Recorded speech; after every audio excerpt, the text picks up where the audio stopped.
அரசியல் மேடைகளில் தெரிவிக்கப்பட்ட சில கருத்துக்கள் அடுத்து.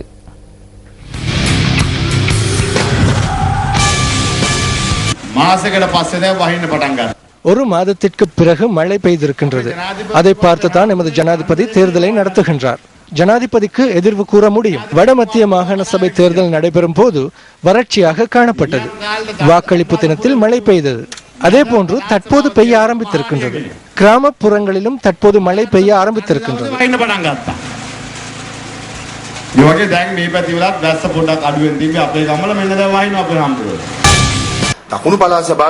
தென் மாகாணத்தின் அடுத்த முதலமைச்சர் யார் என்பது குறித்து பரவலாக பேசப்படுகிறது.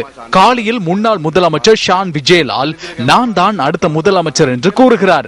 ஆரிய திலக நான் தான் அடுத்த முதலமைச்சர் என்று கூறுகிறார். அதன் பின்னர் கீதா குமாரசிங்க நான் தான் முதலமைச்சர் என்று கூறுகிறார். மாத்தரையிலும் அம்பாந்தோட்டையிலும் டிவி உப்புல் தான் முதலமைச்சர் என்று ராசபுத்திர கூறுகிறார். ஆனால் முதலமைச்சர் ஆவதற்கு எனக்கு தான் அதிக தகுதி இருக்கிறது என்பதனை கூறிக்கொள்கின்றேன். காலியிலும் மாத்தரையிலும் முதலமைச்சர் குறித்து கதைக்கின்றனர். இம்முறை ஹம்பாந்தோட்டைக்கு முதலமைச்சர் பதவி கிடைக்கும் என்று நாம் எதிர்பார்க்கின்றோம். இலங்கையில் காலி மாத்தரை மாவட்டங்களை விட அதிக வாக்கு வீதத்தை பெற்று முதலமைச்சர் பதவியை எதிர்பார்க்கின்றோம் என்பதை இந்த சந்தர்ப்பத்தில் கூறுகின்றோம்.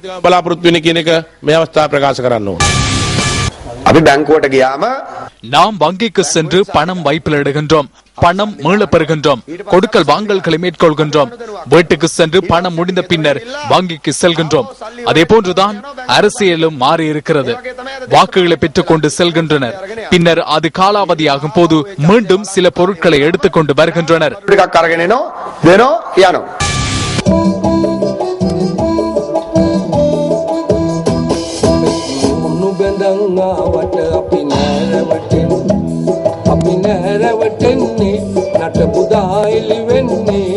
Wallan biruwata namne musakandu dederanne Wallan biruwata namne musakandu dederanne adu kalaya tama piruna kalena selawenne ulueli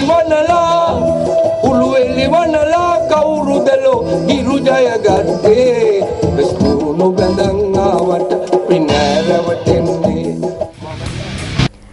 Mannar Thiruketheeswaram பகுதியில் அடையாளம் காணப்பட்டுள்ள மனித புதைக்குழியிலிருந்து இன்று மேலும் 5 மண்டையோடுகள் மீட்கப்பட்டுள்ளன.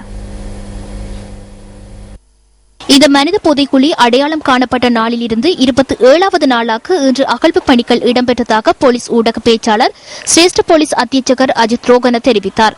இதற்கமைய மன்னார் மனித புதைக்குழியில் இருந்து இதுவரை கண்டுபிடிக்கப்பட்டுள்ள மண்டையோடுகளின் எண்ணிக்கை 74ஆக உயர்வடைந்துள்ளது. மன்னார் திருக்கேதீஸ்வரம் மாந்தை வீதியூடாக நேர்குழாய்களை பொருத்தும் நடவடிக்கையில் ஈடுபட்டிருந்த பணியாளர்களால் கடந்த வருடம் டிசம்பர் 20ஆம் தேதி இந்த மனித புதைக்குழி அவதானிக்கப்பட்டிருந்தமை குறிப்பிடத்தக்கது.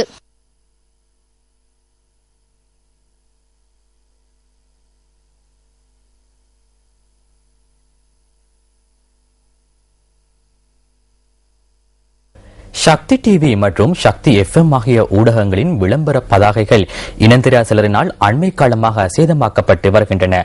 நெல்லியடி, கைதடி மற்றும் நல்லூர் ஆகிய பகுதியில் அமைக்கப்பட்டுள்ள விளம்பர பதாகைகளே இவ்வாறு சேதமாக்கப்பட்டுள்ளன. யாழ்ப்பாணம் நெல்லியடி பகுதியில் காட்சிப்படுத்தப்பட்டிருந்த விளம்பர பதாகை அண்மையில் சேதமாக்கப்பட்டுள்ளது. இது தொடர்பில் விசாரணைகள் முன்னெடுக்கப்பட்டு வருவதாக போலீஸ் ஊடக பேச்சாளர் சிரேஷ்ட போலீஸ் அத்தியட்சகர் அஜித் ரோகன தெரிவித்தார். இதேவேளை கைதடி பகுதியில் அமைக்கப்பட்ட 2 விளம்பர பதாகைகள் கடந்த டிசம்பர் மாதம் 31ஆம் தேதி சேதமாக்கப்பட்டுள்ளதுடன் இந்த வருடம் ஜனவரி மாதம் 14ஆம் தேதி நல்லூர் பகுதியில் உள்ள 2 விளம்பர பதாகைகள் சேதமாக்கப்பட்டிருந்தன. நெல்லியடியில் உள்ள விளம்பர பதாகை சேதப்படுத்தப்பட்டமை தொடர்பிலும் முறைப்பாடு செய்யப்பட்டுள்ளதாகவும் இந்த சம்பவங்கள் குறித்து விசாரணை செய்ய விசேட போலீஸ் குழு ஒன்று நியமிக்கப்பட்டுள்ளதாகவும் போலீஸ் ஊடக பேச்சாளர் சிரேஷ்ட போலீஸ் அத்தியட்சகர் அஜித் ரோகன தெரிவித்தார். சந்தேக நபர்கள் எவரும் இதுவரையில் கைது செய்யப்படவில்லை எனவும் அவர் தெரிவித்தார். யாழ்ப்பாணத்தில் உயிரிழந்த இந்திய ராணுவத்தினருக்கும் இலங்கை ராணுவத்தினருக்கும் இன்று அஞ்சலி செலுத்தப்பட்டது. பலாலி பாதுகாப்பு படை தலைமையகத்தில் இன்று காலை இந்த நிகழ்வு இடம்பெற்றது. இந்தியாவின் தெற்கு பிராந்திய கட்டளை தளபதி லெப்டினன்ட் ஜெனரல் அசோக் சிங் உள்ளிட்ட ராணுவ அதிகாரிகள் இன்று காலை யாழ்ப்பாணத்துக்கு விஜயம் செய்தனர். இதன்போது பலாலி ராணுவ பாதுகாப்பு படை தலைமையகத்தில் இந்திய தெற்கு பிராந்திய கட்டளை தளபதிக்கு ராணுவ மரியாதையுடன் செங்கம்பள வரவேற்பும் அளிக்கப்பட்டது. இந்திய ராணுவம் இலங்கையில் நிலை கொண்டிருந்த காலப்பகுதியில் உயிரிழந்த ராணுவத்தினரின் நினைவு தூபிக்கு இவர்கள் அஞ்சலி செலுத்தினர். இதேவேளை இந்திய தெற்கு பிராந்திய கட்டளை தளபதி லெப்டினன்ட் ஜெனரல் அசோக் சிங் உள்ளிட்ட அதிகாரிகள் யாழ் மாவட்ட ராணுவ தளபதி மேஜர் ஜெனரல் உதய பெரேராவையும் சந்தித்து கலந்துரையாடியுள்ளனர். இதன்போது யாழில் உள்ள இந்திய துணை தூதுவர் வி மகாலிங்கம் உள்ளிட்ட இலங்கை இந்திய ராணுவ அதிகாரிகள் பலர் கலந்து கொண்டிருந்தனர். திண்ம கழிவுப் பொருட்களை திட்டமிட்டு அகற்றுவது தொடர்பிலான கலந்துரையாடல் இன்று கரைச்சி பிரதேச சபை மண்டபத்தில் இடம்பெற்றது.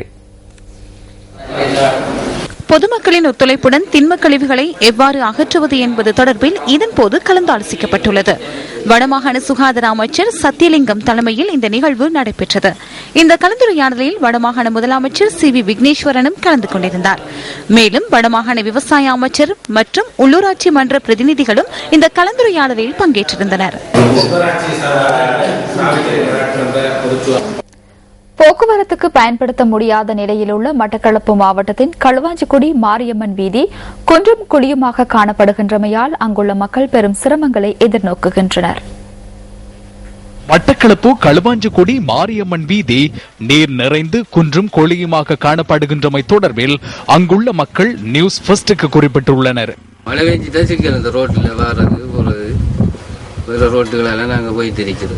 ஆட்டோ எல்லாம் கொண்டு போய்க்கொள்ள ஆட்டோ நிக்குது. இந்த வீதியின் சில பகுதிகள் தார் மற்றும் கான்கிரீட் இடப்பட்டுள்ள போதிலும் வீதி சேதமடைந்துள்ளமையினால் அதில் பயணிக்க முடியாதுள்ளதாகவும் அவர்கள் சுட்டிக்காட்டுகின்றனர்.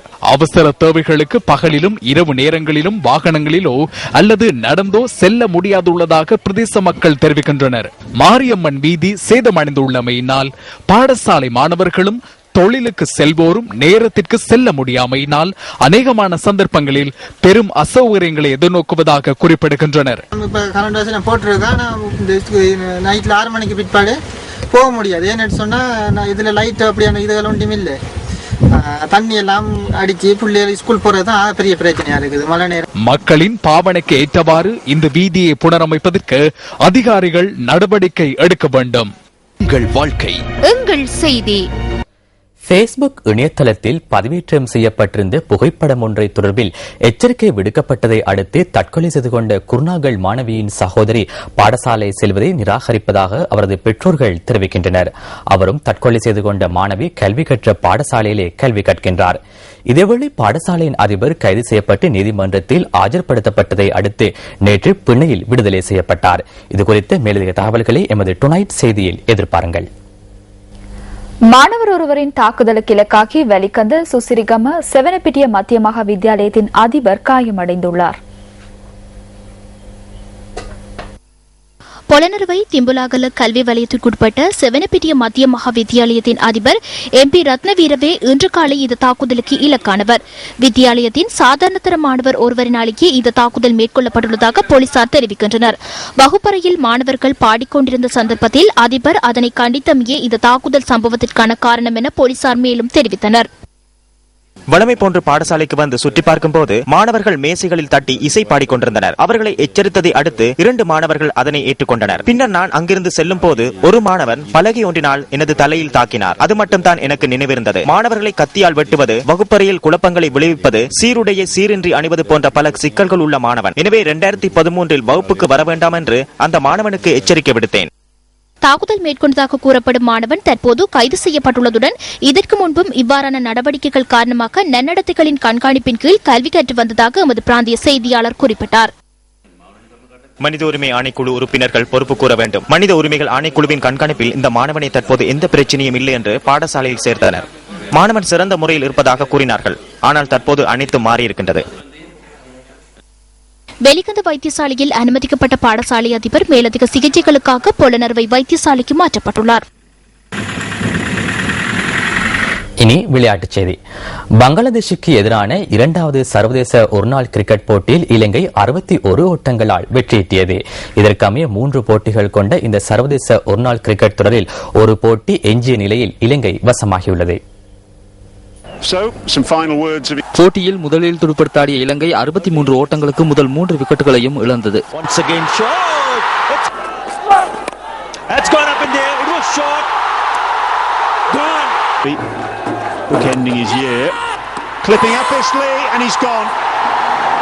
எனினும் அதன் பின்னர் இணைந்த குமார் சங்கக்கார மற்றும் அஷான் பிரியஞ்சன் ஜோடி 4ஆம் விக்கெட்டில் 114 ஓட்டங்களை பகிர்ந்து அணியை தலைநிமிரச் செய்தது. சர்வதேச ஒருநாள் கிரிக்கெட் போட்டிகளில் தனது முதலாவது அரைச்சதத்தை கடந்த அஷான் பிரியஞ்சன் 60 ஓட்டங்களுடன் வெளியேற குமார் சங்கக்கார தனது 17வது சர்வதேச ஒருநாள் சதத்தை பூர்த்தி செய்தார். குமார் சங்கக்கார மற்றும் அணித்தலைவர் ஆஞ்சலோ மேத்யூஸ் ஜோடி 83 ஓட்டங்களை பகிர்ந்தது. குமார் சங்கக்கார 115 பந்துகளில் 14 பவுண்டரிகள் அடங்கலாக 128 ஓட்டங்களை குவித்தார். தனது 17வது சர்வதேச ஒருநாள் அரைச்சதத்தை எட்டிய அணித்தலைவர் ஆஞ்சலோ மேத்யூஸ் 56 ஓட்டங்களையும் கிட்ருவான் வித்தானகே 13 ஓட்டங்களையும் ஆட்டமிழக்காமல் பெற்றனர். இலங்கை அணி 50 ஓவர்களில் 6 விக்கெட் இழப்புக்கு 289 ஓட்டங்களை பெற்றது. பந்துவீச்சில் ருபேல் உசைன் 3 விக்கெட்டுகளை வீழ்த்தினார். வெற்றி இலக்கான 290 ஓட்டங்களை நோக்கி பதிலுக்கு துடுப்படுத்தாடிய பங்களாதேஷின் முதல் விக்கெட் முதல் ஓவரிலேயே வீழ்த்தப்பட்டது. சம்ருர் ரஹ்மான் ஓட்டமின்றி ஆட்டமிழந்தார்.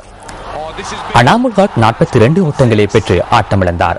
ஒரு முனையில் விக்கெட்டுகள் வீழ்த்தப்பட மறுமுனையில் சிறப்பாக துடுப்படுத்தாடிய அணித்தலைவர் முஷ்ஃபிகுர் ரஹீம் தனது 13வது சர்வதேச ஒருநாள் அரைச்சதத்தை எட்டினார். வெற்றியிலக்காக கடுமையாக முயற்சித்த அவர் 83 பந்துகளில் 2 சிக்சர்கள் 5 பவுண்டரிகள் அடங்கலாக 79 ஓட்டங்களை பெற்றார். பங்களாதேஷ் அணி 43 ஓவர்களில் 228 ஓட்டங்களுக்கு சகல விக்கெட்டுகளை இழந்து 61 ஓட்டங்களால் தோல்வியடைந்தது. பந்துவீச்சில் லசித் மாலிங்க, சரித்த சேனாநாயக்க, திசர பெரேரா, அஜந்த மெண்டிஸ் ஆகியோர் தலா 2 விக்கெட்டுகளை கைப்பற்றினர். போட்டியின் சிறப்பாட்டக்காரர் விருதை குமார் சங்கக்கார தட்டிக்கொண்டார். இன்று மதியம் 12 மணியளவில் யாழ் இத்தாவில் பகுதியில் விபத்து ஒன்று ஏற்பட்டுள்ளது. கொள்கலன் லொரி ஒன்று வீதியில் தடம் புரண்டதில் இவ்விபத்து ஏற்பட்டுள்ளது. இவ்விபத்தில் கொள்கலனின் சாரதி காயமடைந்து வைத்தியசாலையில் அனுமதிக்கப்பட்டுள்ளார். நியூஸ் பிளஸ் யூ ரிப்போர்ட்டர் செய்திகளுக்காக யாழ் மாவட்டத்திலிருந்து அமிர்தலிங்கம் தனுஷன். இத்துடன் நியூஸ் ஃபர்ஸ்டின் 8 மணி பிரதான செய்தி நிறைவு பெறுகின்றது. டுநைட் செய்தி 10:45க்கு எதிர்பாருங்கள். வணக்கம். Hotline 0114-896-896 www.newsfirst.lk. Feedback at newsfirst.lk.